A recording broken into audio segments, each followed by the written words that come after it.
that clouds our vision. So all that, and that's why you do stuff like meditate, calm your mind so that your soul can then shine through. Because the mind is kind of the filter through which your soul acts, basically. So you're trying to open up that filter so it can flood through. Now, the people who use this deck would generally, I've found, think that the deck is no bullshit, brutally honest, it doesn't sugarcoat anything, all right? And yeah, the personality of the deck is to just show you the truth. No lies, no nothing. It's brutally honest. And that's basically one of the reasons why this system uses the tarot. It's to find out more about yourself, your environment, but in a deep and meaningful way, you know. Now about the new Aeon, I've kind of touched on it before, in that it's basically the belief that the world since 1900s has had a huge shift. The world wars have happened. In Thelemic, the mythology is that Book of Revelations have already happened. You know, the world cataclysm was the two world wars. Now we're in this new age where we need a different system of thought. And the deck itself was one of the methods with which he kind of crafted into all those philosophies so that you can learn them basically one by one. Now the new Aeon is, we can already see this because we're already 100 years into it, is that groups and societies matters a lot less compared to the individual. Now, what that means is the paramount thing that we have to do is to express our true self. And I go into the passion and aggression of Thelema, is that anyone who denies you your right to be who you have the whole authority of the universe to destroy them. They are denying you your rights. And I know some people are a bit iffy about this idea, but if you think about it in terms of everyone has their sort of natural path or orbit, if you think of yourself as a planet. Now, if the universe is running in harmony, there should be no collision whatsoever. If there is a collision, then something's wrong. In this system, if you are a person who's on the right path, then basically you are justified to shove that guy out of the way. You know? Let me be who I am. But the thing is, there's a lot of respect that comes with this philosophy. You know, I'm going to do my thing, you can do your thing. You know, I don't have to force you to be in any way. It's both egalitarian and elitist at the same time. You're proud of who you are, but you also know that you're just as flawed as anyone else. So you have that pride as a human being, as a divine entity, but you also know you're just an animal underneath. So you're proud but never arrogant, thankfully. So there's that. Sort of like, sorry, sort of like mastering your ego. Well, technically it's destroying your ego. There is obsession these days with this, destroy the ego. And I think that's what I posted the other day about it. And I'm like, well, why would you want to destroy the ego? The ego is there for a reason. Destroy is sometimes. I mean, destroy. You know what I'm talking about. To make it perhaps a bit more. There is a lot of, like light working, you know, like feelers and stuff, a lot of stuff you see on Facebook. Oh, you know, everything is positive, everything is cool, kill the ego, nothing can go wrong. I don't think that's right, personally. And that what you're saying is like mastering to a point you're not. Yeah, you're not a slave to it, basically. No. It is a slave to you, I suppose. You can use it as fuel to get where you want to be. Because the ego is a powerful thing if you use it right. Well, the ego is necessary for existence. And I mean, if you're one with the divine, you're just this big blobby thing. You're pure energy. You're not like you can't be in a physical body. You know, I've never met anyone who didn't have any kind of ego. No, it's impossible. That's what I'm saying. And people said they didn't have it, but when people follow these messages, what they mean when we destroy your ego is kind of like you're not set in a specific form. One of the things that you're trained to do is that you deliberately change your belief system and you act like every other week, so that you're not set in any way. So, say for 1 week you can be a Buddhist, another week you'll be Catholic. So you're deliberately switching up your normal patterns. So you're not ruled by anything. Nothing becomes habitual. Nothing becomes habitual in a way. Like where yeah, but you're just tearing them apart. So no, you're not slave to any habit whatsoever. Suit me. And the only thing that's consistent is your own divine spark. Okay. Now onto the deck in particular. I mean, Crowley obviously it's not purely Golden Dawn. He has his own innovation, and I'm going to go through some of them. You can tell already that Thelema is a strong power-based religion, and it's not like, you know, with most spiritual nowadays, it's like go with the flow, be at peace and one with the universe. And Thelema is like, no, you're here to make change. You're a living being. You impact the universe at large. And if you make change, you're bound to have conflict. And trying to sort of, I don't know, have one and not the other is like trying to eat your cake and have it too. You know, you embrace conflict, but be at peace with it. You know, and even kind of learn to love it in a way, because that's living life with passion and with purpose. I was going to say, what was it? Yeah, I mean, a lot of people go into spirituality in order to kind of fix their problems, you know.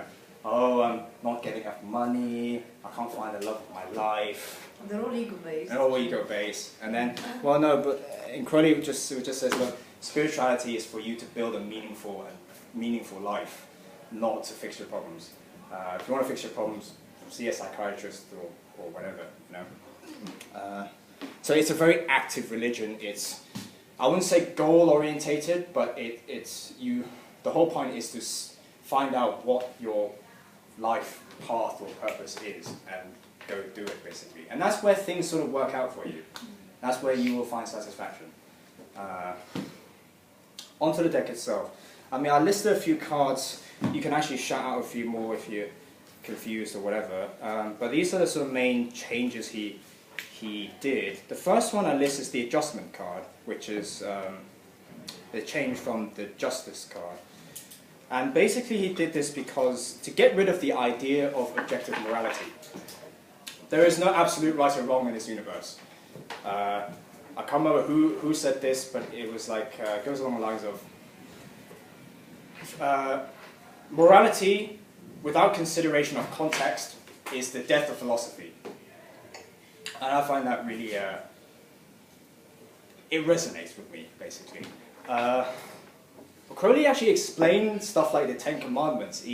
It's not a system of rules to abide by throughout your entire life. It was just a, when you try to achieve enlightenment, you're trying to live in a period of your life to be peaceful and calm in order to do the work. So you're avoiding anything that kind of excites you in a way. So you avoid sex, you avoid eating meat because supposedly that affects your hormones or whatever. And you don't kill so you don't feel guilty, but like he makes a joke. But on the other hand, if there is a dog barking outside and disturbing you meditating, it's just better to get a gun, shoot the dog, get back to meditating. But it's just to tell you what those rules are actually for. So yeah, that's the adjustment card. The adjustment, so no objective morality. It's about the laws of cause and effect. You do something, something happens. That's all it is. The laws of nature, the laws of the universe, the laws of physics.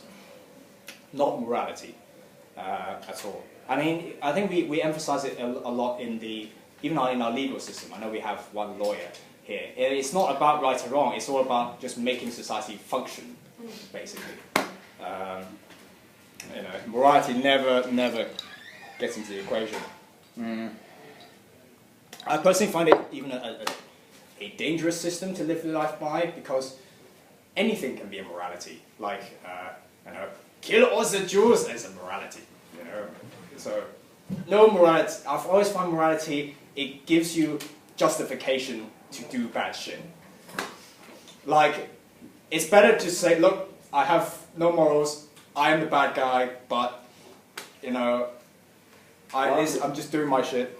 Why would no morals make you a bad guy? I think if you have your personal morals, which might not necessarily correspond to the. Well, the thing is, people will call you a bad guy no matter what. Frankly, just say, that's okay, fine, you know, call me a bad guy, whatever. I'm just doing my own thing.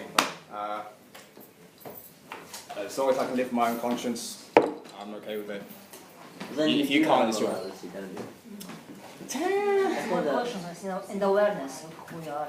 But I mean, there's like consensus morality, and then there's personal morality, which might not be the same thing. True, but it's better to be in principle without morality. So when other people think differently to you, you're not like, you gotta go down, bitch. You know.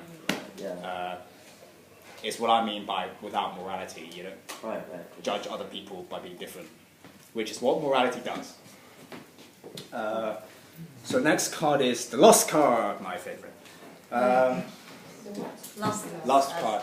So it's the change from the Strength card in the Rider-Waite, which basically, in the Rider-Waite, it's the feminine influence sort of controlling the power, controlling masculine power.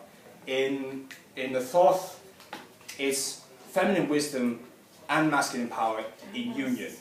They are not. There is no domination slave dynamic at all. It is perfect and harmonious union. And what in effect this does, the meaning that came from this is, what was it? It's joy from power exercised. You know, and this goes with the theme of Lima. It's to enjoy life, basically. You know, existence is meant to be pure joy.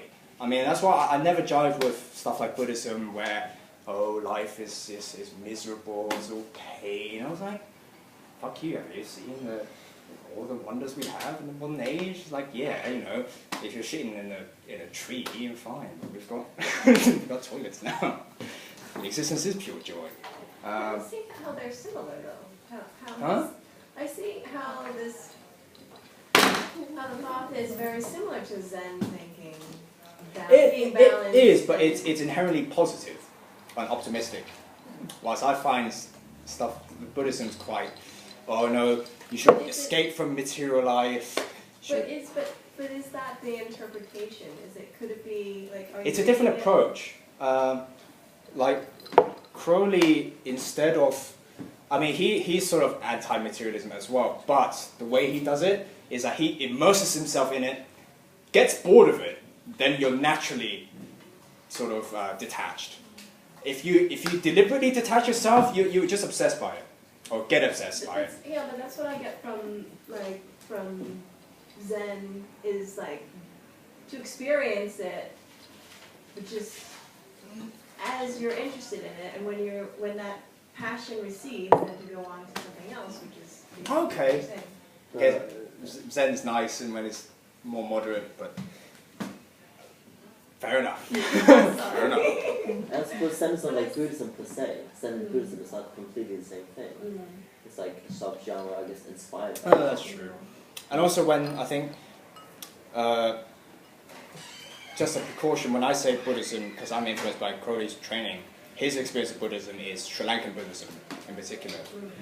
So I think when I say Buddhism, it's not like a blanket all Buddhism, because there's so many sects with most religions nowadays anyway. Okay, moving on to Temperance. Also one of my favorite cards, but I personally dislike it in the Rider-Waite simply because in Temperance sort of means like moderation and stuff. Whilst I like to give this analogy. I mean, when you mix two things together, let's say man and wife, you mix two things together, you have a child. You're not going to judge the child but strictly by comparing it to his parents. It's a unique individual, you know. And when you say Temperance card is moderation, then you're kind of missing the point. You're not trying to You're not trying to balance out the two traits. You're trying to make something new completely. And so that's why this card has changed to art rather than temperance. You're mixing two things, creating something completely new, which I think is a lot more positive way of thinking about it. Yeah, temperance always leaves